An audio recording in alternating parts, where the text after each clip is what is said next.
ఆమేన్, ఆమేన్.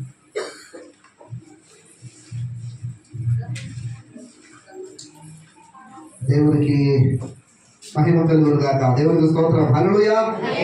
అందరూ చెప్పండి గట్టిగా, హల్లెలూయా. దేవునికి సమస్త మహిమ ఘనత ప్రభావం కలుగును గాక.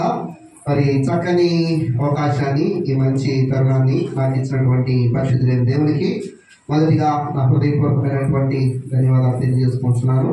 అదే రీతిగా ఈ నూతన సంవత్సరపు ఆరాధన కార్యక్రమంలో పాల్గొనడానికి చేరవచ్చిన మీ అందరిని బట్టి దేవుడు స్తుతిస్తూ, మీ అందరూ కూడా నా ప్రత్యేకమైన వందనాలు. మీ అందరికీ నూతన సంవత్సర శుభాకాంక్షలు తెలియజేస్తా ఉన్నాను. Wish you happy new year.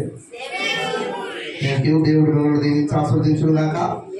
ప్రభునందు ప్రియమైన దేవుని సంగమ, మనకు నూతన సంవత్సరపు వేడుకల్లో ఉన్నాం. ఈ నూతన సంవత్సరపు ఈ యొక్క పండుగలో మనమందరము పాల్గొని ఈ రీతిగా దేవుని మహిమపరచడానికి చేరువచ్చి ఉన్నాం. అందుని బట్టి దేవునికి మహిమ. అయితే ఈ నూతన సంవత్సరంలో ప్రవేశిస్తున్నటువంటి మనము, ఈ నూతన సంవత్సరంలో ప్రవేశించిన మనము కొన్ని ప్రాముఖ్యమైనటువంటి తీర్మానాలు తీసుకోవాల్సినటువంటి సమయం. హల్లెలూయా. ప్రతి సంవత్సరం కొన్ని తీర్మానాలు తీసుకుంటాం. తీర్మానం అంటే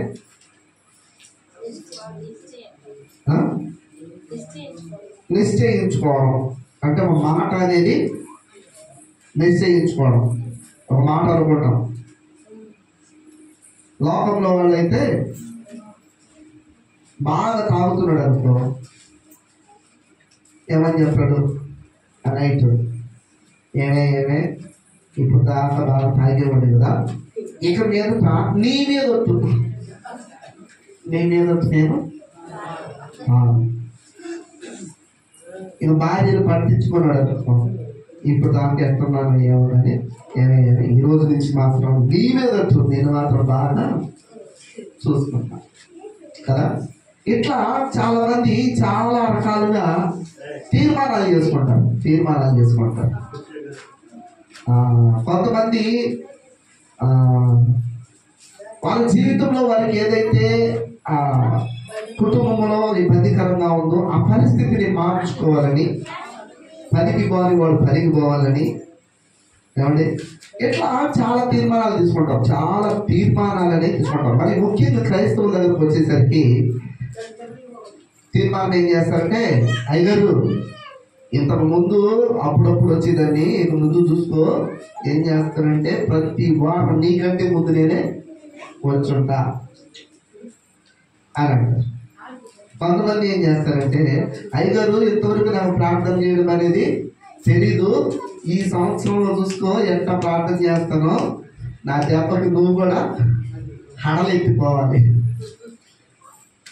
కొంతమంది ఏం చేస్తారంటే, సాక్ష్యాలు చెప్పడానికి భయం ఉండదు. కొంతమంది వాళ్ళు ఏం చేస్తారంటే, అయ్యగారు ఇంతవరకు నేను సాక్ష్యం చెప్పలేదు, ఇక మీదటి ఈ సంవత్సరంలో చూడు ఎంత సాక్ష్యాలు చెప్తానో.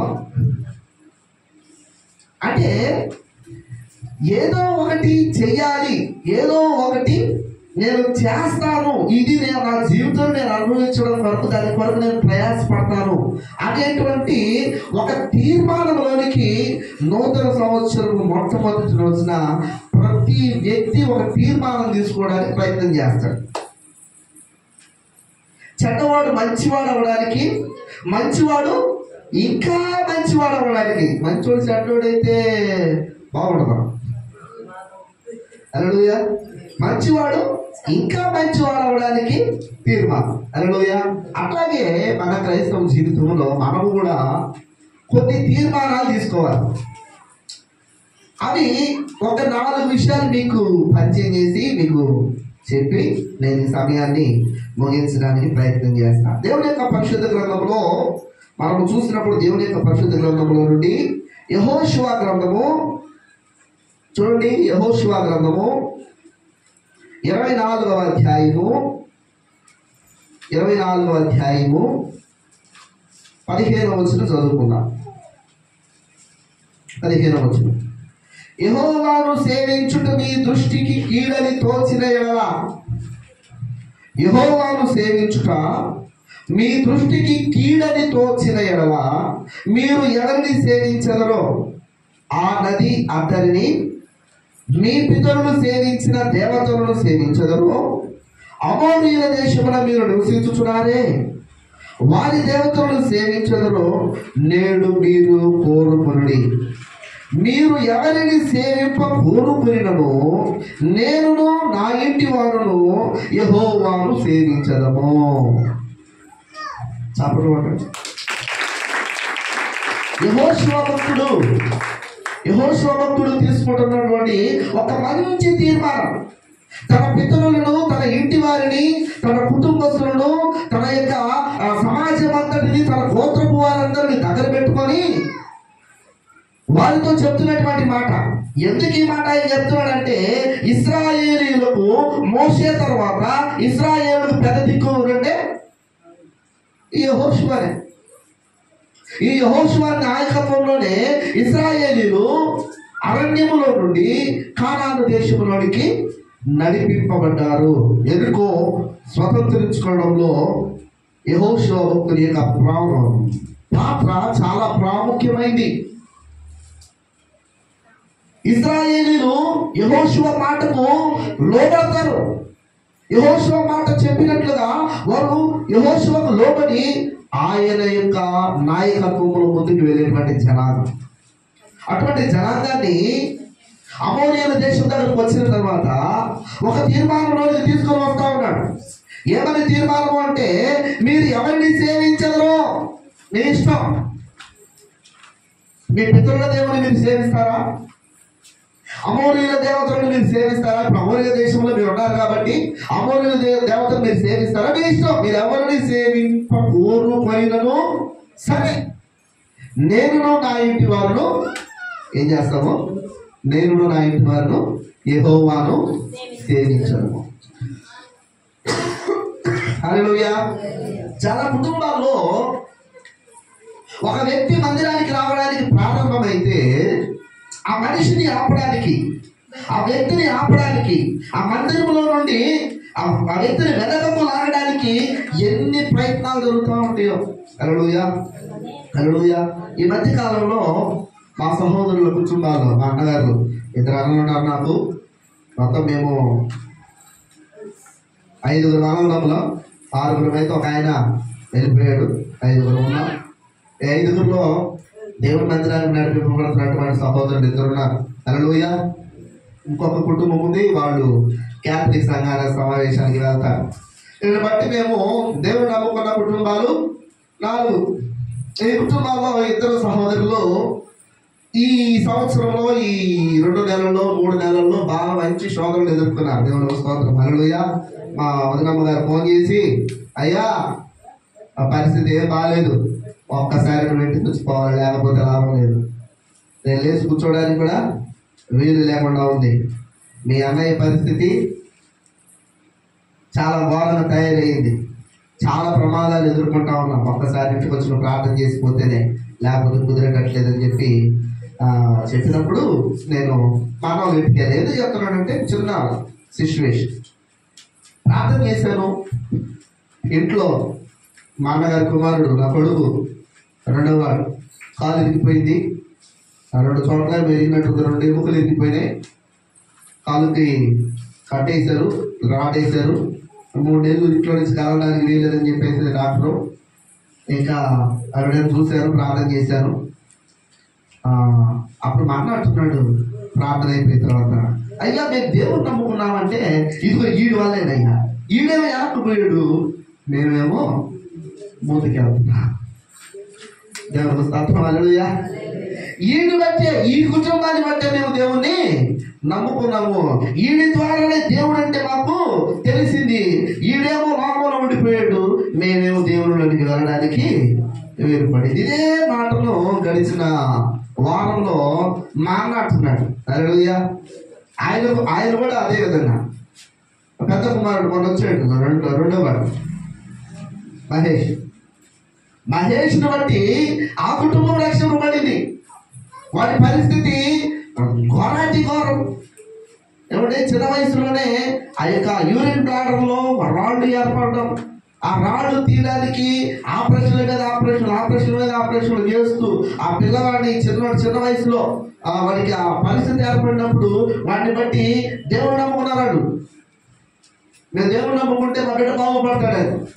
దేవునికి స్తోత్రం. బిడ్డ బాగుపడ్డాడు, బాగానే ఉంది. బిడ్డకు పెళ్ళి అయింది, కొడుకు కూతురు అంతా బాగానే ఉంది. వాడు మాత్రం దేవుడికి దూరంగా ఉంటాడు. వాడిని బట్టి దేవునికి దగ్గరకు వచ్చిన వారు మాత్రం ఎప్పుడు దేవుళ్ళలో అంతకాటపడి ఉంటారు. దేవునికి స్తోత్రం. హల్లెలూయా. ఎందుకలా మాట, ఎందుకలా అలా జరుగుతుంది?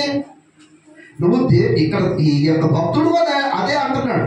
ఈ భక్తుడు కూడా పలుకుతున్నటువంటి మాట ఏంటంటే, మీరెవరిని సేవిస్తారో మీ ఇష్టం, దీంట్లో ఏ విధమైనటువంటి ఆటంకం లేదు. మీ ఇష్టం ప్రకారంగా మీరు మీకు ఇష్టమైన దేవతను మీరు పూజించుకోండి. అయితే నేను ఒక తీర్మానం తీసుకుంటున్నాను, నేనును నా ఇంటి వారును, హల్లెలూయా, నేనును నా ఇంటి వారును యెహోవాను సేవించాను. దేవునికి స్తోత్రం. హల్లెలూయా. ప్రభునందు ప్రియమైనటువంటి బిడ్డలారా, ఎప్పుడైతే ఒక తీర్మానంతో దేవునికి ఒక మాట ఇచ్చి మనం ఆ మాటకి కట్టుబడి ఉంటామో, దేవుడు నిన్ను దాటి వెళ్ళడు, దేవుడు నిన్ను విడిచిపెట్టడు. మనుషులు విడిచిపెట్టేస్తారు. ఏమండి, వారికి సాధ్యము కానప్పుడు, వారి వల్ల కానప్పుడు వదిలేస్తారు, అంతే. అంతేనా? ఒక తండ్రి ఆ కుటుంబాన్ని తీసుకొని బయలుదేరాడు, పక్క ఊరికి వెళ్ళడానికో మరి మనం దేశానికి వెళ్ళడానికో ప్రయాణం అయ్యాడు. వెళ్తున్నటువంటి క్రమంలో బాగా పెద్ద విపరీతమైనటువంటి వరద వచ్చేసింది. క్రమక్రమంగా నీళ్లు పెరుగుతుంటే ఒక కుమారుడు ఈ పక్క, ఒక కుమార్తెను ఈ పక్క భుజాల మీద ఎక్కించుకున్నాడు, భార్యను చేతితో పట్టుకున్నాడు. ఆ యొక్క ఏటిని దాటుతూ ఉన్నాడు. ఏటిని దాటుతూ వెళ్తూ ఉంటే ఈ వరద ఎక్కువైపోయింది. ఈ వరద ఎక్కువైపోయేసరికి ఈ బిడ్డలని కాపాడుకునే క్రమంలో భార్య చెయ్యి వదిలేశాడు. భార్య ఉందా? వెళ్ళిపోయింది. ఏట్లో పట్టుకొని వెళ్ళిపోయింది. ఇప్పుడు భుజాల మీద ఇద్దరు బిడ్డలు ఉన్నారు. సరే, భార్య ఎట్లాగో వెళ్ళిపోయింది, కనీసం ఈ ఇద్దరు బిడ్డలన్నా కాపాడుకుందాం అనుకున్నాడు. ఇంకా వరద విపరీతం అయిపోయింది. ఈ పక్క ఉన్నటువంటి కుమారుడు జారిపోయాడు. ఇప్పుడు ఎంతమంది మిగిలారు? ఇద్దరు మిగిలారు. ఈ బిడ్డను కూడా కాపాడుకోవాలని ఎంతో ప్రయత్నం చేస్తున్నాడు. ఇంకా వరద విపరీతం అయిపోయింది. ఇప్పుడు ఈ పక్క కూర్చున్న బిడ్డ కూడా ఇప్పుడు ఏం చేయాలి? ఇతను, అయ్యో నా భార్య పోయింది, నేను కష్టపడి 6 కాలం శ్రమించి కన్నా నా ఇద్దరు బిడ్డలు, కుమారుడు కుమార్తె ఇద్దరు కూడా వెళ్ళిపోయారు, ఇంకా నేనెందుకు బతకడం అనుకున్నాడా? అనుకుంటాడా? అనుకోడు. ఏం చేస్తాడు? నేనన్నా బతికితే కంపరపట్ట కోట ఏడబడ దొరికింది కాబట్టి నేను ఇంకెంతనైనా నేను కనగలను అని ఏం చేస్తాడు? ఈదుకుంటూ ఒడికి వెళ్ళిపోయాడు. దేవుని స్తోత్రం. కానీ నా భర్త నన్ను కాపాడతాడు, నా తండ్రి నన్ను కాపాడతాడు. మన బిడ్డలు ఏమైపోయారు? జలసమాధి అయిపోయారు. ఎందుకంటే అవకాశం లేదు అతను. తన ప్రాణాన్ని తను కాపాడుకోవడానికి ప్రయత్నం చేశాడు, కానీ తన బిడ్డలను కాపాడుకోవడానికి ప్రయత్నం చేశాడు, కానీ ఆ ప్రయత్నము వృధా అయిపోయింది, ఫలించలేదు. హల్లెలూయా. అలాగే మనుషుడు తను చేయలేనప్పుడు, తను ఉపయోగపడలేనప్పుడు చేస్తాడు. అప్పుడు దీనివల్ల అయ్యే పని కాదు. అందుకే ముందు దాన్ని ఏమంటే దేవుని మీద ఆధారపడము నేర్చుకోవాలి. హల్లెలూయా. అందుకే ఈ యొక్క యెహోషువ భక్తుడు అంటున్నాడు, మీరు ఎవరిని కోరుకున్నా నాకు ఇబ్బంది లేదు, కానీ నేను నా ఇంటి వారును యెహోవాను సేవించడం. హల్లెలూయా. నీవు దేవుడిని సేవించడానికి తీర్మానం తీసుకుంటున్నావా? నీ కుటుంబంలో నీ భర్త నీకు సహకరించట్లేదా? నీ భార్య నీకు సహకరించట్లేదా? నీ బిడ్డలు నీకు సహకరించట్లేదా? హల్లెలూయా. ఎవరు సహకరించినా సహకరించకపోయినా నువ్వు తీసుకోవాల్సిన నిర్ణయం ఏమిటంటే, నేను నా యెహోవాను సేవించను, నేను నా దేవుడైన యెహోవాను మాత్రమే సేవించదను అనే ఒక తీర్మానం తీసుకుంటే దేవుడు నిన్ను బట్టి వారందరినీ కూడా నీ దగ్గరికి నడిపిస్తాడు. దేవునికి స్తోత్రం. హల్లెలూయా. అయ్యో నా ఆయన ఒప్పుకోవట్లేదు, నా బిడ్డలు ఒప్పుకోవట్లేదు, నా యొక్క భార్య ఒప్పుకోవట్లేదు, ఆయన నువ్వే దొడ్డికాలం వేసుకుంటే ఏం లేదు, ఎవరు ఏం చేయలేదు. హల్లెలూయా.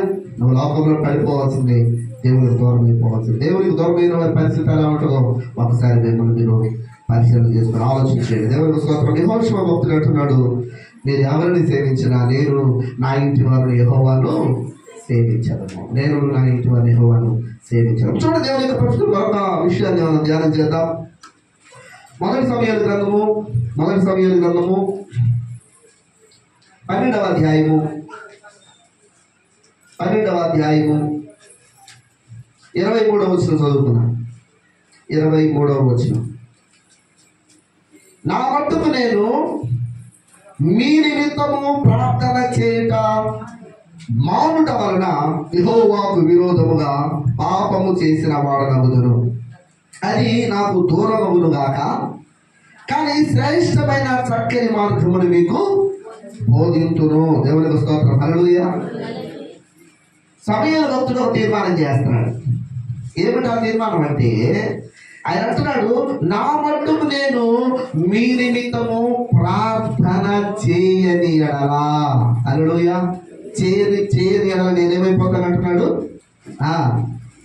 దేవుని దృష్టికి విరోధముగా పాపము చేసిన వాడు. హల్లెలూయా. రెండవ అనుభవం ఏంటి? ఇప్పుడు రెండవ తీర్మానం ఏంటి? నేను ప్రార్థన చేసేవారిగా నేను ఉంటాను. నా నిమిత్తమే కాదు, మా అన్నయ్య గారు నిలబడినప్పుడు సాక్ష్యం చెప్తాడు, నేను అందరి కొరకు, సమస్యలు అందరి కొరకు ప్రార్థన చేస్తాడు, రోగుల కోసం ప్రార్థన చేస్తాడు. నిజంగా ఆయన ప్రార్థన చేయడానికి సమయం ఇచ్చినా కూడా అందరినీ టచ్ చేయండి, ఆయన ప్రార్థన ముగించు కదా. హల్లెలూయా. మంచి అలవాటు. మన నిమిత్తం మనం ప్రార్థన చేసుకుంటాం, మంచిదే. కానీ నీ తోటి వారి కొరకు నువ్వు ప్రార్థన చేస్తున్నావా? నీ సహోదరుని కొరకు నువ్వు ప్రార్థన చేస్తున్నావా? నీ ఇరుగు పొరుగు వారి కొరకు నువ్వు ప్రార్థన చేస్తున్నావా? హల్లెలూయా. ఒకసారి పరిశీలన చేసుకో. మనము ప్రార్థన చేసే విషయంలో ఆసక్తి కలిగి ఉండాలి. ఎప్పుడైతే మనము ప్రార్థన చేసే విషయంలో ఆసక్తి కలిగి ఉంటామో, దేవుడు ఆ ప్రార్థన ఆలకించడానికి ఎప్పుడెప్పుడు నువ్వు ప్రార్థన చేస్తావని నీ కొరకు కనిపెట్టుకొని ఉంటాడంట. దేవుడికి స్తోత్రం. హల్లెలూయా. అతనికి ఇచ్చిన గొప్ప భాగ్యం ఏముందండి? దేవుడు నీ కోసము ఎదురు చూస్తా ఉన్నాడు. హల్లెలూయా. దేవుడు నీ కోసం ఎదురు చూస్తాడు. ఎప్పుడెప్పుడు నా కుమార్తె నా కొరకు ప్రార్థన చేస్తుందా, నా సన్నిధిలో ప్రార్థన చేస్తుందా, నా కుమారుడు ఎప్పుడు నా యొక్క సన్నిధిలో ప్రార్థన చేస్తాడా, ఏం అడగడానికి నా బిడ్డ ఆసక్తి చూపుతున్నాడు, ఏమి ఇవ్వడానికి నేను సహాయపడాలను అని ఆయన ఎదురు చూస్తా ఉంటాడు. దేవునికి స్తోత్రం. హల్లెలూయా. ఒక మాట ఉంది, మనం చదువుతాం, మీరు అడుగు వాటికంటే, మీరు ఊహించు వాటన్నిటికంటే అత్యధికమైన మేలుతో నేను మిమ్మల్ని తృప్తిపరచుదును. ఎందుకు తృప్తిపరచుడైనా? నువ్వు అడిగావు కాబట్టి. హల్లెలూయా. నీ కొడుకు గుడ్డు అడిగితే నువ్వు రాయిస్తావా? రొట్టె రాయి, ఇద్దరు గుడ్డు తినంటున్నా. వాడు రొట్టెని అడిగితే నువ్వు రాటినిస్తావా? కొన్ని రాళ్ళు, ఏట్లో రాళ్ళు చాలా పలసగా రొట్టెలు ఉన్నట్టే ఉంటాయి. ఏమంటే చూడడానికి అబ్బా రొట్టెలు మాత్రమే, ఆ రొట్టెలే, ఆ రాయిని చూపించే ఈ రాళ్ళను నువ్వు రొట్టెలుగా చేసుకొని తినన్నాడు. ఎవరు? సాతానుడు, యేసు ప్రభువు గారు. మనుషుడు రొట్టె వలన మాత్రం కాదు, కానీ దేవుని నోటి నుండి వచ్చిన ప్రతి మాట వలన జీవించును అని చెప్పి సాతానుడు దేవుడు గద్దించాడు. దేవునికి స్తోత్రం. హల్లెలూయా. ఈ మధ్యాహ్న కాల సమయంలో దేవుడా, నీవు దేవుని సన్నిధిలో ప్రార్థించే వ్యక్తులుగా ఉన్నావా? ప్రార్థించే అనుభవం నీకుందా? నీ కొరకు మాత్రమే కాదు, నీ కుటుంబం కొరకు మాత్రమే కాదు, ఇతరుల కొరకు కూడా నువ్వు ప్రార్థించే వ్యక్తులుగా నీవు ఉన్నట్లయితే దేవుడు నీ జీవితంలో ఏ కొరత, ఏ కొదువ ఉంచాడు. దేవునికి స్తోత్రం. హల్లెలూయా. మొదటి అనుభవం దేవుని సేవించే అనుభవం, రెండు ఆయనను ప్రార్థించే అనుభవం. దేవునికి స్తోత్రం. హల్లెలూయా. చూడండి, దేవుని యొక్క పరిశుద్ధ గ్రంథంలో ఎస్తేరు గ్రంథం 4వ అధ్యాయం 16వ వచనం చదువుదాం. ఎస్తేరు గ్రంథం 4వ అధ్యాయము 16వ వచనం.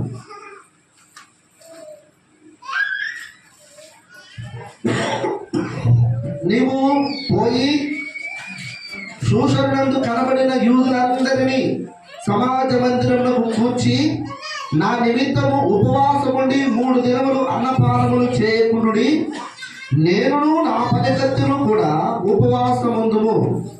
ప్రవేశించుట న్యాయ వ్యతిరేక్తముగా ఉన్నను నేను రాజు వద్దకు ప్రవేశించుదును, నేను నశించదను అని ఎస్తేరు మొర్దెకైతో ఒక తీర్మానం చేపిస్తాము.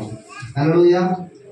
మొర్దెకై గుమ్మము దగ్గర కాపలాదారుడుగా ఉన్నాడు. అదే రీతిగా ఇంకొక వ్యక్తి కనపడుతున్నాడు అక్కడ. అతని పేరు, ఒక్క నిమిషం, అదే పట్టుకున్నాడు.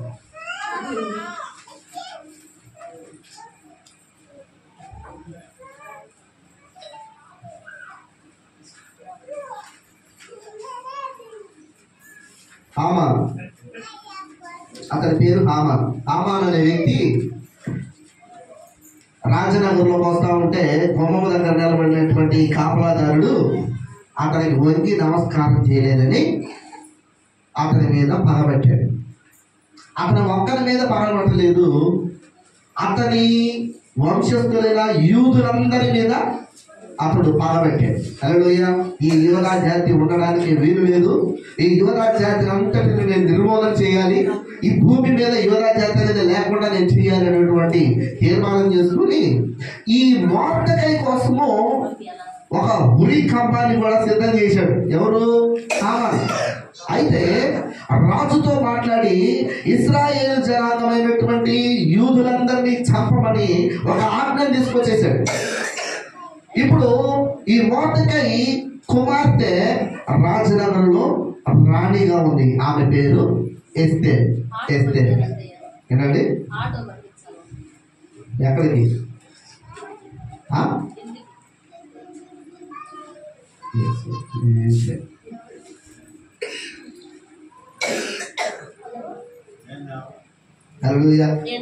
ఎస్తేరు తీర్మానం చేస్తా ఉంది, మీరందరూ కూడా నా కోసం ఉపవాసం ఉండి 3 దినాలు ప్రార్థించండి. హల్లెలూయా. చిన్నల మొదలుకొని పెద్దల వరకు 3 దినాలు ఉపవాసం ఉండి నా కొరకు ప్రార్థించండి. నేను రాజు దగ్గరికి వెళ్ళి ఈ మరణ శాసనాన్ని నేను రద్దు చేయిస్తాను. దేవునికి స్తోత్రం. హల్లెలూయా. ఎప్పుడైతే ఇశ్రాయేలీయులందరూ ఆ 3 రోజులు ఉపవాసం ఉండి ప్రార్థన చేశారో, ఈ ఎస్తేరు కూడా 3 రోజులు ఉపవాసం ఉండి ప్రార్థన చేసింది. ఇప్పుడు రాజు దగ్గరికి వెళ్ళి నిలబడింది, రాజుతో విషయాన్ని చెప్పింది. రాజు శాసనాన్ని మార్చింది. దేవునికి స్తోత్రం. ఇలా మార్చడానికి కారణం ఏంటి? ఉపవాసము. ఉపవాసం. హల్లెలూయా. ఈ నూతన సంవత్సరంలోనైనా ఉపవాసం ఉండడానికి ప్రయత్నం చేస్తావా? హల్లెలూయా. ఎంతమంది ఉపవాసాలు నిజంగా ఉపవాసాలు ప్రార్థన చేస్తున్నారు? సంవత్సరానికి ఒక్కసారైనా ఉండేవాళ్ళు ఉన్నారా? హల్లెలూయా. సంవత్సరానికి ఒక్కసారైనా అయ్యో పాస్టర్ గారు ఒక్క పూట తినకపోతే నేను చచ్చిపోనా? హల్లెలూయా. ఒకవేళ దేవుని సన్నిధిలో ఉపవాసం ఉంటూ చచ్చిపోతే ఏడపోతా? భాగ్యమా లేకపోతే శాపమాది? అంటే హల్లెలూయా. మనుషుడు ఎంత తెలివి తక్కువగా ఆలోచన చేస్తాడంటే, దేవుని కొరకు నీ సమయాన్ని, దేవుని కొరకు నువ్వేం చేయగలవు, ఏమన్నా చేయగలవు. నా కోసము ఒక భవంతి కట్టు అని అన్నాడు అనుకో, కడతావా? నా కోసం ఒక బండి కొను అని అంటే కొంటావా? ఏమండి? నా కోసం ఒక రోడ్డు అన్నాడు అనుకో, వేస్తావా? ఇవన్నీ మనకు భారమేగా. అవునండి. దేవుడు ఏం కోరుతున్నాడు? ఇవన్నీ కోరుతున్నాడు. ఇవన్నీ ఏం కోరడుగా? ఏమని అడుగుతున్నాడు దేవుడు? నీ హృదయంలో స్థానాన్ని కోరుతున్నాడు, నీ మనసులో ఆయన స్థానాన్ని కోరుతున్నాడు. దాన్ని కూడా నేను ఇవ్వకుండా ప్రభువా ప్రభువా ప్రభువా అని సపోర్ట్ కొడితే కార్యాలు జరుగుతాయా? ప్రభువా ప్రభు అని పిలిచి ప్రతి వాడు పరలోక రాజ్యంలో ప్రవేశించడు, కానీ దేవుని చిత్త ప్రకారంగా జరిగించువాడే ప్రవేశించును. దేవునికి స్తోత్రం. హల్లెలూయా. దేవుని చిత్తాన్ని జరిగిస్తున్నావు నువ్వు. ఎవరి కోసం ఉపవాసం ఉన్నారా? ఈ యొక్క ఎస్తేరు తన స్వజనుల కొరకు, తన ప్రజల కొరకు ఉపవాసం ఉండి ప్రార్థన చేసింది. అయ్యా నా ప్రజలు చనిపోబోతా ఉన్నారు. డేట్ కూడా ఫిక్స్ అయిపోయింది. 17 సంస్కారాల్లో ఎక్కడ యూదుడు కనబడినా ఆ యూదుడిని చంపమని రాజాజ్ఞ అయింది. నా ప్రజలు నశించిపోవడం రాణిగా నేను చూడలేదు. దాన్ని భరించలేదు. కాబట్టి నా ప్రజల పక్షంగా నేను మీ దగ్గర విజ్ఞాపన చేస్తాను, ఆ రాజు శాసనాన్ని మార్చు ప్రభు. దేవుడికి స్తోత్రం. హల్లెలూయా. ఆ ప్రార్థన ఆలకించినటువంటి దేవుడు, ఆ ప్రార్థనకు సమాధానం ఇచ్చినటువంటి దేవుడు ఆ మరణ శాసనాన్ని రద్దు చేశాడు. హల్లెలూయా. ఈనాడు కుటుంబాల్లో మరణము తొంగి తొంగి చూస్తూ ఉంది, ఎవరిని పెరుగుదురా అని. హల్లెలూయా. పాస్టర్ కోసం కదా ఉపవాసం ఉండమంటుంది, పాస్టర్ గారి కుటుంబం కోసం కదా ఉపవాసం ఉండమంటుంది. ఎవరి కోసం? 7 రోజులు ఉపవాసం ఏర్పాటు చేశారమ్మా రండి అంటే ఎంతమంది వచ్చారు? సరే, నెల సంవత్సరం తర్వాత సంవత్సరం చివరిలో 3 రోజుల కనీసం 3 రోజుల ఉపవాసం ఉన్నాము. మీ అందరూ పనులు ముగించుకొని వచ్చిన సమయంలోనే ఏర్పాటు చేస్తున్నాను అంటే ఎంతమంది వచ్చారు? హల్లెలూయా. తరువాత మీ కుటుంబాల్లో జరిగినటువంటి ఆ విపత్తులు, ఆ బీభత్సాలు మీ కళ్ళారా మీరే చూశారుగా. హల్లెలూయా. అనుభవించారుగా ఆ బాధ. హల్లెలూయా. అందుకే మెలకువగా ఉండి ప్రార్థన చేయండి. ఎందుకు? శోధనలో ప్రవేశించుకున్నట్లు మెలకువగా ఉండండి. దేవుని వాక్యము యథార్థమైంది, సత్యమైంది. దాన్ని మనం అనుసరించినట్లయితే మన జీవితాలు మధురంగా మార్చబడతాయి. చివరిగా ఒక మాట చెప్పి నేను ముగిస్తానండి. దేవుని యొక్క పరిశుద్ధ గ్రంథంలో కీర్తన గ్రంథం 132వ దావీదు కీర్తన 132వ దావీదు కీర్తన 5వ వచన భాగాన్ని చదువుతాం.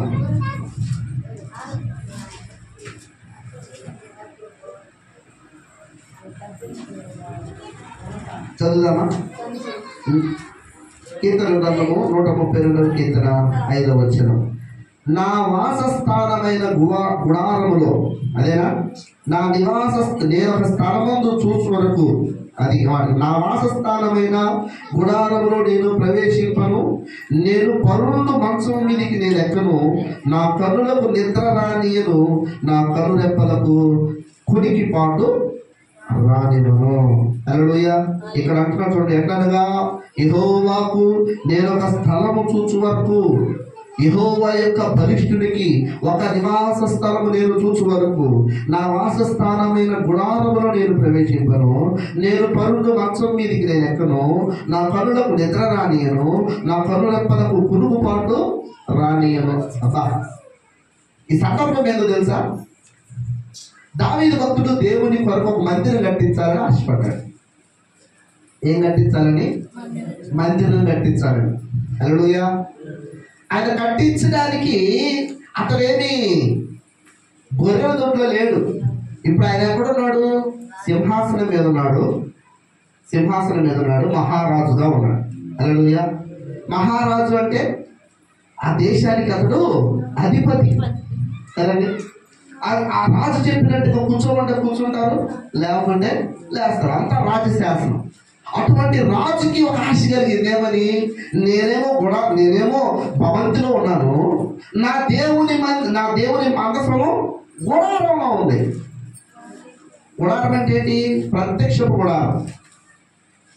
అలా ఇశ్రాయేలుతో చెప్పాడు కదా, నేను మీ మధ్య నివసించినట్లు మీరు నా కొరకు ఒక మందిరంలో గుడారమును నిర్మించండి, దానికి ప్రత్యక్ష గుడారం అని పేరు పెట్టాడు. హల్లెలూయా. ఇప్పుడు దావీదు భక్తుడు రాజు అయ్యేంత వరకు కూడా ఈ మందసం ఎక్కడ ఉంటుంది? గుడారంలో ఉంది. అందుకని దావీదు భక్తుడికి అది నచ్చల. నేనేమో రాజభవనంలో ఉన్నాను, భవంతిలో ఉన్నాను, నా దేవుని యొక్క మందసం మాత్రం ఎక్కడుంది? గుడారంలో ఉంది. అందుకే ఆయన అంటున్నాడు, యెహోవా కొరకు నేను ఒక స్థలమును సిద్ధపరచు వరకు, ఒక స్థలాన్ని నేను చూచు వరకు, యెహోవా యొక్క బలిష్ఠుడికి ఒక నివాస స్థలాన్ని నేను చూచు వరకు నా ఇంట్లో నేను ఉండను. దేవుని స్తోత్రం. హల్లెలూయా. ఏమంటే పాస్టర్ గారు ఏం ప్లాన్ చేశారు కదా? వెంటనే వచ్చేస్తుంది మనకు అనుమానం. ఏం ప్లాన్ చేసావు పాస్టర్ గారు? దావీదు భక్తులు చూపిస్తున్నాం, మమ్మల్ని ఏం అడగాలనుకుంటున్నాం అని అనుకోమాకండి. దేవుని స్తోత్రం. నేను మిమ్మల్ని ఏం అడగను. హల్లెలూయా. దావీదు భక్తుడు ఒక తీర్మానం చేసుకుంటున్నాడు. ఏమని? నేను దేవునికి మందిరము కట్టేంత వరకు నా మనసు మీద నేను పట్టుకోను, నా స్థలంలో నేను ఉండను. నా దేవునికి ఒక మందిరం కట్టేంత వరకు నేనేం చేయాలనుకుంటా వాటి అన్నింటినీ నేను బంద్ చేస్తానంటున్నాడు. హల్లెలూయా. కానీ దేవుడు ఒప్పుకున్నాడా? దేవుడు ఒప్పుకోడా? కానీ నీ చేతికి రక్తం అంటింది, నీ చేతులు రక్తంతో నింపుడినవి, కాబట్టి నువ్వు మందిరాన్ని కట్టడానికి వీలు లేదు, కానీ నీ సంతానం ద్వారా నేను కట్టించుకుంటానన్నాడు. కానీ మందిరం కట్టాలి అన్నటువంటి తీర్మానం, దేవునికి స్తోత్రం, హల్లెలూయా. దేవుని మందిరం కొరకు సమస్తమును సిద్ధపరచకండి. దేవుని మందిర నిర్మాణం కొరకు కావలసిన సకల సంపదలన్నీ సిద్ధపరిచాడు. కానీ మందిరాన్ని కట్టడానికి మాత్రం దేవుడు దావీదుకు అవకాశం లేదు. హల్లెలూయా. అట్లాగే మనము దేవుని పని చేయడానికి ఒక తీర్మానం చేసుకోవాలి. దేవుని మందిరపు పని కొరకు ఒక తీర్మానాన్ని చేసుకోవాలి. నేను కూడా ప్రభువా నీ పని చేసేంత వరకు నా కంటికి దగ్గర రానియను, నేను విశ్రాంతి తీసుకోను, నీ పని మీద నేను ఉంటాను ప్రభువా ఆయన ఒక తీర్మానం మనం తీసుకోగలిగితే మన పనులన్నీ కూడా సత్తాపరచబడతాయి. హల్లెలూయా. కాబట్టి మొదటిగా దేవుడిని సేవించే వారంగా ఉండాలి, 2 ప్రార్థించే వారంగా ఉండాలి, 3వది ఉపవాసం చేసే వారంగా ఉండాలి. ఈ 3 చేస్తూ దేవుని పని చేసే వారంగా మనం ఉండాలి. ఎప్పుడైతే ఈ తీర్మానాలు మనం తీసుకుంటామో మన జీవితాల్లో కూడా ఏ కొద్దిగా కొరత లేకుండా సకల సంపదల చేత దేవుడు మనల్ని తృప్తిపరిచి నడిపించగలడు. అతి కృప పరిశుద్ధాత్మ దేవుడు మనకి దయచేసి మనల్ని బలపరిచి నడిపించుగాక. ఈ కొద్ది మాటలు దేవుడు మనకి వెనుకలో దీవించి ఆశీర్వదించుగాక.